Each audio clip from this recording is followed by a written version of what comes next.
महाकवेः सुमित्रानन्दनपन्तस्य व्यक्तित्वं कृतित्वञ्च हिंदी साहित्यस्य छायावादयुगस्य कविचतुष्टये महाकवेः सुमित्रानन्दनपन्तस्य नाम समादरपूर्वकं गृह्यते समीक्षकैः आचार्यैः कविभिश्च। धवलतुषारसम्भारभरितस्य हिमालयस्यायं कविः कूर्माञ्चलजनपदस्य कौसानी नाम्नि स्थाने जनिमलभत। 20 मई 1900 तमे वर्षे समुत्पन्नोऽयं निसर्गसुतः दौर्भाग्यात् बाल्यादेव मातृसुखं विहाय लोकयात्रामकरोत्। दिवंगतायां मातामह्याः स्नेहच्छायायां हिमालयस्य च विमलक्रोडे क्रीडन्नेव समग्रमेव नैसर्गिकमुपादानादिकं हृदि संस्थाप्य स्वाभाविकरूपेणैव प्रकृत्या सौम्यः गौरवर्णविलसितः कुन्तलशोभासम्पन्नोऽयं सुकुमारः सुमित्रानन्दनः प्रकृतिप्रदत्तं कवित्वं समवाप। बाल्यावस्थायां गोसाई दत्त इत्यभिधानेन भूषितोऽयं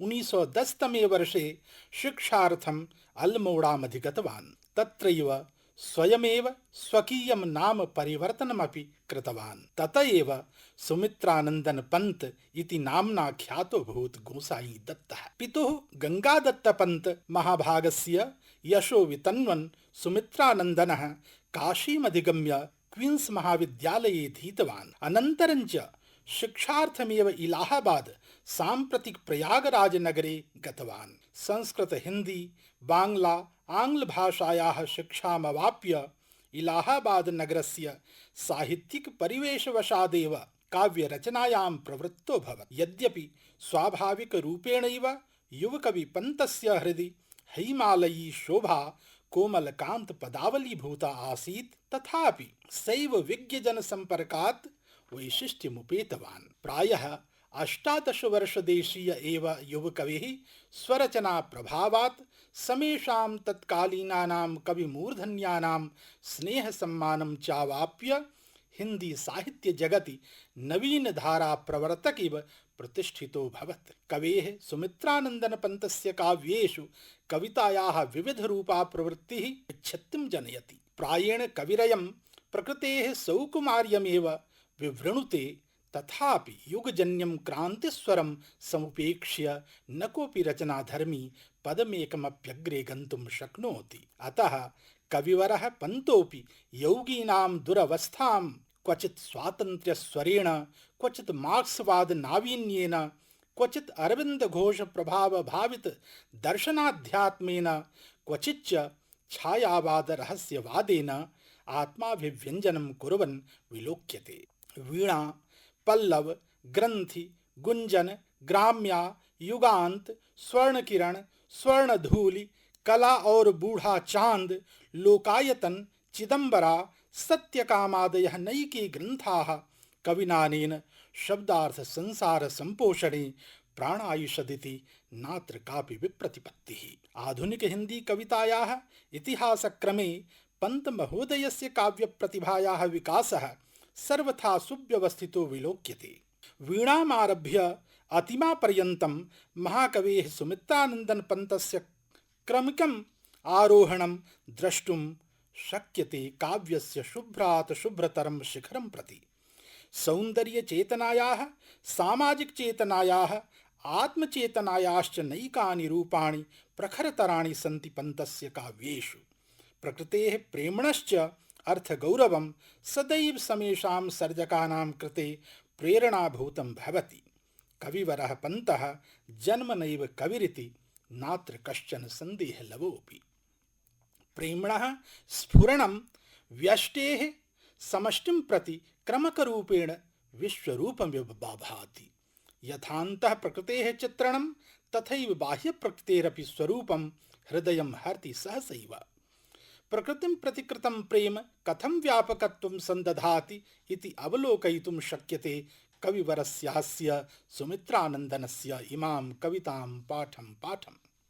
छोड़ द्रुमों की मृदु छाया, तोड़ प्रकृति से भी माया, बाले तेरे बाल जाल में कैसे उलझा दूं लोचन, भूल अभी से इस जग को, तजकर तरल तरंगों को, इंद्रधनुष के रंगों को, तेरे भ्रूभंगों से कैसे विधवा दूं निज मृग सातन, भूल अभी से इस जग को।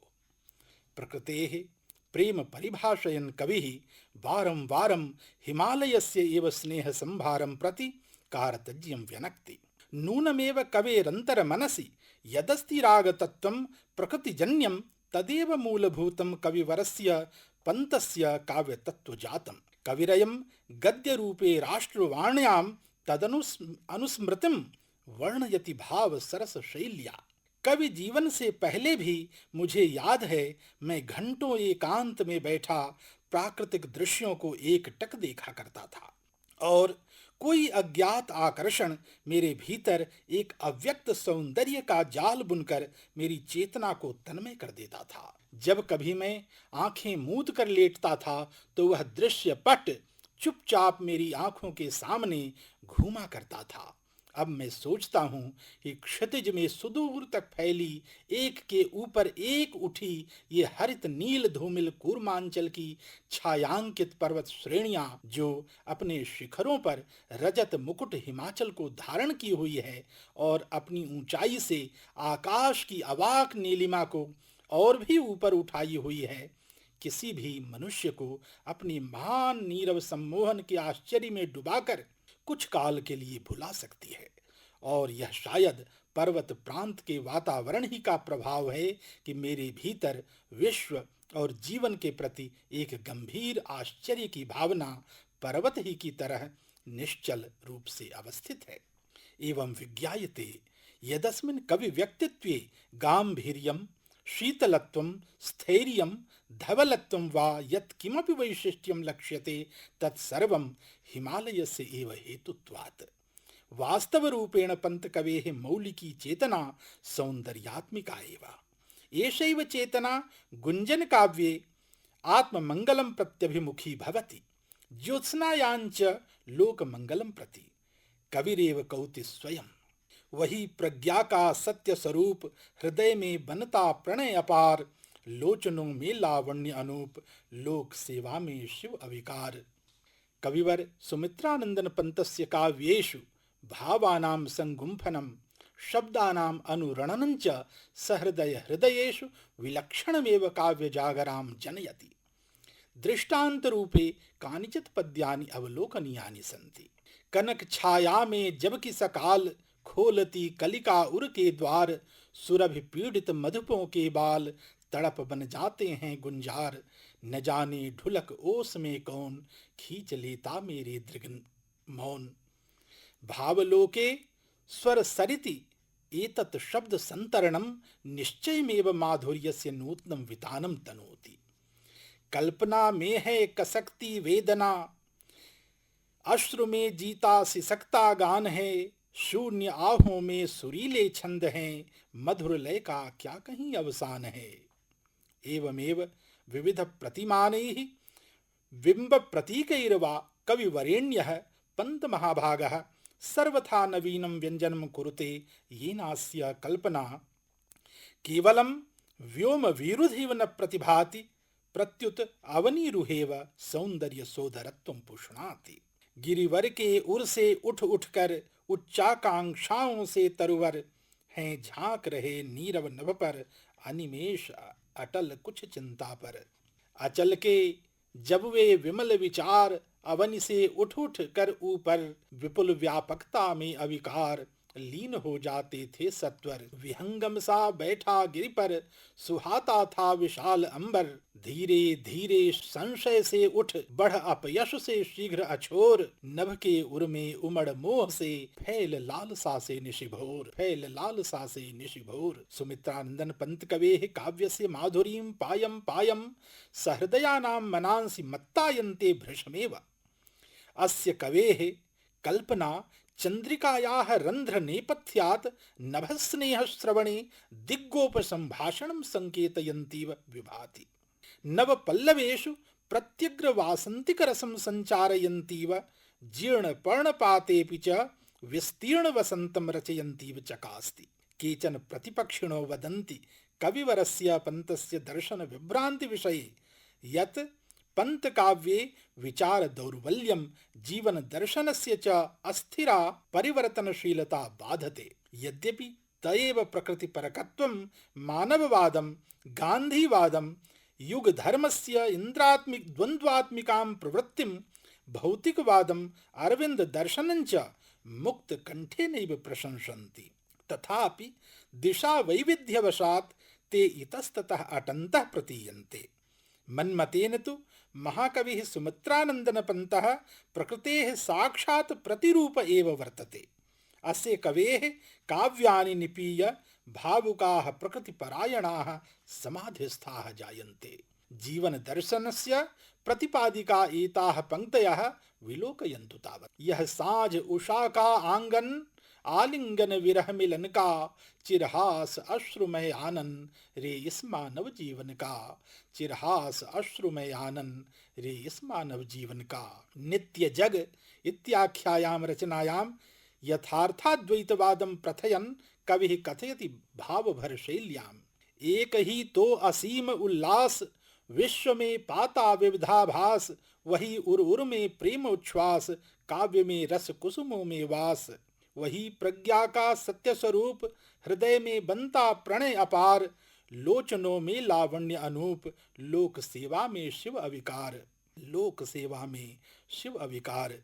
कविवरेण्यस्य सुमित्रानंदन पंत महोदयस्य विचारावगाहिनी प्रबुद्ध बौद्धिकता पूर्वापरम संयोजयति सर्वत्र। कोकिलं प्रति संबोध्य कवि प्रतिपलम नवाबबोधम कामयते। गा कोकिल बरसा पावक कण, नष्ट भ्रष्ट हो जीर्ण पुरातन।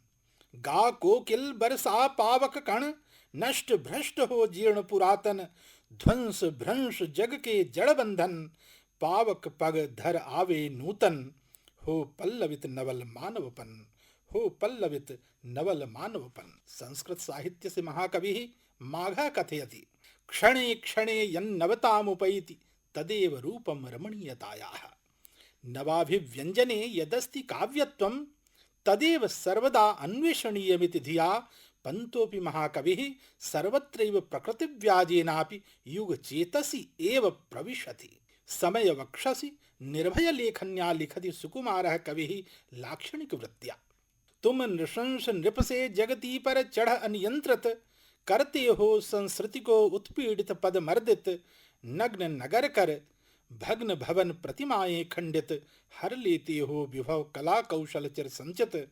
आधि व्याधि बहुवृष्टि वात उत्पात अमंगल, आधि व्याधि बहुवृष्टि वात उत्पात अमंगल। वहनि बाढ़ भूकंप तुम्हारे विपुल सैन्य दल, वहनि बाढ़ भूकंप तुम्हारे विपुल सैन्य दल। सुमित्रानंदन पंत कवेः काव्य वैशिष्ट्यम प्रतिपादयन् हिंदी साहित्यस्य महाकविना महाप्राण सूर्यकांत त्रिपाठी निराला महोदयेनालेखि स्वकीये मतवाला नामके हिंदी मुखपत्रे 3 मई 1924 तमे वर्षे यत् खड़ी बोली की जिस कविता का प्रचार किया गया था, जिसके प्रचारकों और कवियों को कितनी ही गालियां खानी पड़ी थीं, उसका स्वाभाविक कवि अब इतने दिनों बाद आया है और हिंदी का वह गौरव कुसुम सुमित्रानंदन पंत है।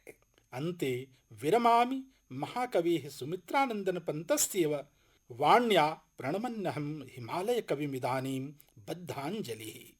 शिखर शिखर ऊपर उठ तुमने, मानव आत्मा कर दी ज्योतित। शिखर शिखर ऊपर उठ तुमने, मानव आत्मा कर दी ज्योतित। हे असीम आत्मानुभूति में लीन ज्योति श्रृंगों के भूभृत। हे असीम आत्मानुभूति में लीन ज्योति श्रृंगों के भूभृत। धन्यवाद।